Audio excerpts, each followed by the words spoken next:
வரகு உப்புமா செஞ்சு ரொம்ப நாள் ஆகுதுன்னு சொல்லி காலையில டிஃபனுக்கு அதுதான் ரெடி பண்ணியிருந்தேன். மதிய சாப்பாட்டுக்கு அரிசி ஊற வச்சுட்டு, குக்கர்ல கொஞ்சமா எண்ணெய் விட்டு, கடுகு, அது கூடவே சீரகம், கருவேப்பில, பச்சை மிளகா சேர்த்துக்கணும். எப்பயும் போல சேர்க்கறது எல்லாமே சேர்த்துக்கோங்க. எண்ணெய் மட்டும் கொஞ்சம் தாராளமா விட்டுக்கலாம்.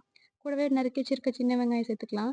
இது கூடவே சின்னதா கட் பண்ணி வச்சிருக்க இஞ்சி, இல்லைனா தட்டி வச்சிருக்க இஞ்சி சேர்த்துக்கலாம். சேர்த்துட்டு நல்லா வதக்கி விட்டுக்கலாம். நல்லா வதங்கட்டும் ஒரு 5 நிமிஷம். இப்ப நம்ம கட் பண்ணி வச்சிருக்க கேரட், அது கூடவே பீன்ஸ் சேர்த்துக்கோங்க. இது கூட பட்டாணி சேர்த்தா கூட சூப்பரா இருக்கும். நான் இல்லன்றதுனால சேர்க்கல. இது கூட கொஞ்சமா உப்பு, 1/4 டீஸ்பூன் அளவு மஞ்சள் சேர்த்து நல்லா கலந்து விட்டுக்கலாம். 2 பச்சை மிளகாய் சேர்த்துருக்கேன். இதே காரம் கரெக்ட்டா இருக்கும். இது கூடவே 1/4 கிலோ அளவு நான் வரகு கழுவி வச்சிருக்கேன். அதையும் சேர்த்துக்கலாம். 1 டம்ளர் அரிசிக்கு 2 டம்ளர் தண்ணி சேர்த்துக்கோங்க. எப்பயும் சேர்க்குற மாரி. கொஞ்சம் குழைவா வேணும்னா 1 டம்ளர் ஜாஸ்தியா சேர்த்துக்கலாம். கலந்து விட்டுட்டு உப்பு சரியா இருக்கான்னு பார்த்துக்கோங்க. லாஸ்ட்டா கொஞ்சமா கொத்தமல்லி இல தூவிட்டு லோ ஃப்ளேம்லயே 3 விசில் விட்டுக்கலாம். நான் கொஞ்சம் குழைவா வேணும்னு 3 விசில் விடுறேன். உதிரியா வேணும்னா 2 விசில் விட்டா கரெக்ட்டா இருக்கும்.